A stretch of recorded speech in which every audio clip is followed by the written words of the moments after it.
So, a few minutes ago, General Mazziello is a friend of mine. We got to know each other about 15 years ago.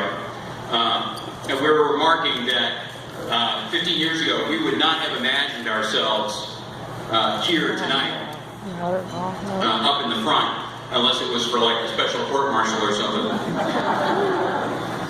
And I can, you know, a lot of folks ask me, is like, hey Steve, and my son Philip will attest, is that, you know, is this all part of your plan for world domination, this politics thing? And I can assure you that 35 years ago, when I was a midshipman at the Naval Academy drinking in the bars in Annapolis, I did not imagine that 35 years later I would be a senator drinking in the bars in Annapolis. 35 years to go, a half a mile, not much of an accomplishment. But, you know, a lot of folks come up to you, and don't get me wrong, this is good work if you can get it, and I really appreciate it, and it's an amazing opportunity to serve. But a lot of folks always ask, is like, hey, is this the pinnacle of your career? Is this just the most amazing thing? And my answer to them is perhaps a little bit odd. But a lot of folks up there, and they're good people, don't get me wrong, but that's the most important they've ever been. That is the coolest office they'll ever have, and that is the flashiest title. Because it is pretty zippy to be walking around a Capitol building and people chase you down. Oh, senator, senator, you know, they want to talk to you. But I'll tell you what, and ladies and gentlemen, you all here tonight have the greatest title that anyone in the world could ever ask for.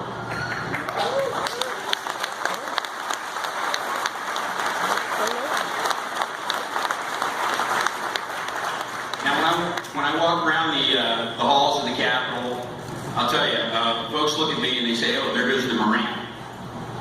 Now, it's not anything that I did, it's what you have done.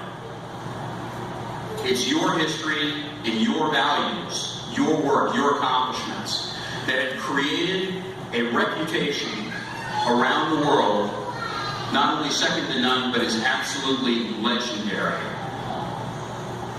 And it's a reputation that you earned in places like 25 years ago in Somalia, in a country that was torn by civil war.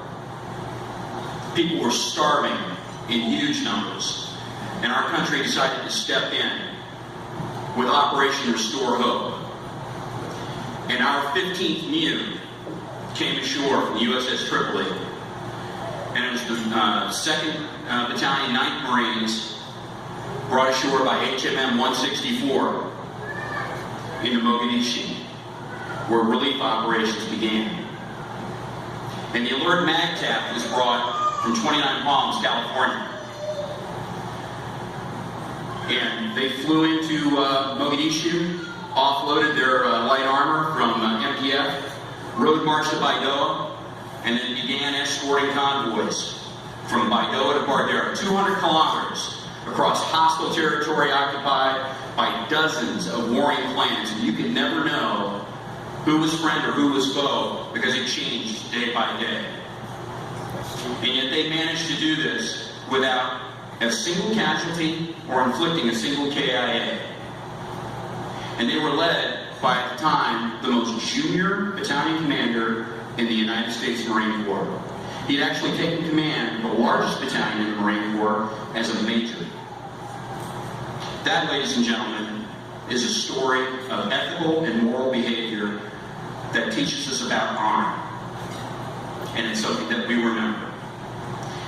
But your reputation was built 50 years ago, in 1967, in the first Battle of Khe Sanh, in the hills, when 3rd Marines, 9th Battalion, or excuse me, 3rd Battalion, 9th Marines, The Walking Dead, and 2-9, and 3rd Battalion, 26 were sent out in Operation Beacon Star.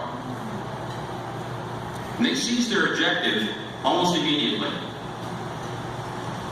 And then they found themselves facing off the North Vietnamese general and the North Vietnamese army that had defeated the French at Dien Bien Phu. They were laid siege for 77 days. cut off from all resupply. Their only lifeline was Marine aviation. Helicopters bringing in every day all of the supplies, the food, the ammunition, and then taking out their casualties. And throughout all of this, you have young men like Company Commander William Dabney, who every day, every time a helicopter came into that hot LZ, he went out with that and, without any regard to himself, braved the fire, offloaded and unloaded the helicopters, and moved them on. For that, he was awarded the Navy Cross. And that story of courage was written in blood into our history. But your reputation was also built in 1942 at Guadalcanal in Operation Watchtower. 6 long months of agonizing fighting, disease, setbacks. But we did it. We turned the tide of the war there. In days, the Marines went ashore and they took the airfield that the Japanese had been building along the point, renamed it Henderson Field, and built the Cactus Air Force. VMF 223. Anybody here from 223? VMF 223 flew in within days and began flying fighter cover.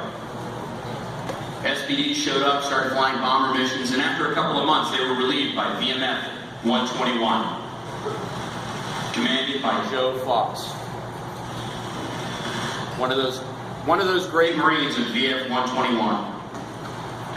On his first sortie, was shot down and crashed his aircraft in Henderson Field. On a subsequent sortie, shot down again and ditched at sea. Suffering from malaria, he persevered. And throughout it all, in his months there, scored 26 of the 72 kills that his squadron was responsible for. And for that, he was awarded the Medal of Honor because of his story of commitment. But your reputation extends back further, even in 1917, when Alfred Cunningham went to France with 5th Marines and flew the very first combat air missions of Marine aviation. And while he was doing that, he was organizing the first squadrons back home. Now, all of this history, these stories of commitment, courage, honor,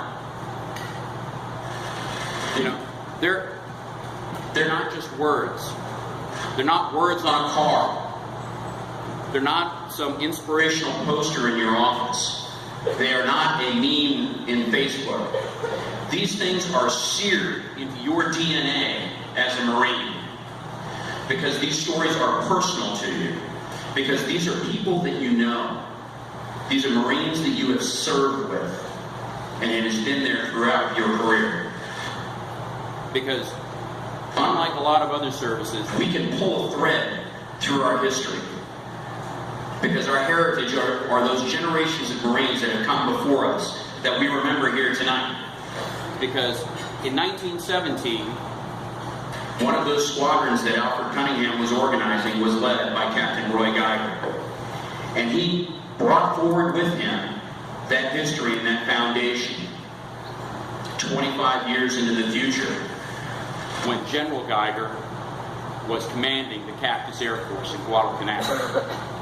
And he imbued that into a young fighter pilot named Captain Marion Carl in VMF 223, who 25 years later was the commanding general of Marine aviation in Vietnam, leading all of the forces, including HMM 164, as they were flying into those hot LZs, and serving food and ammunition, taking out the casualties from men like the company commander in 3rd Battalion, 9th Marines, a young fellow named Captain Robert Johnston, who 25 years later brought forward that story of courage when he was the commanding general of 1 MEF and leading leading Marines in Somalia, including that very junior battalion commander, then Lieutenant Colonel Robert B. Neller,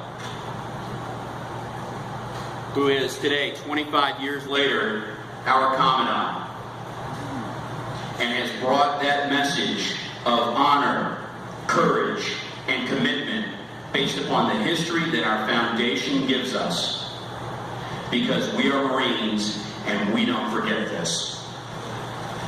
So, ladies and gentlemen, I am here to tell you, there is no higher calling, there is no greater profession, there is no nobler title than United States Marine.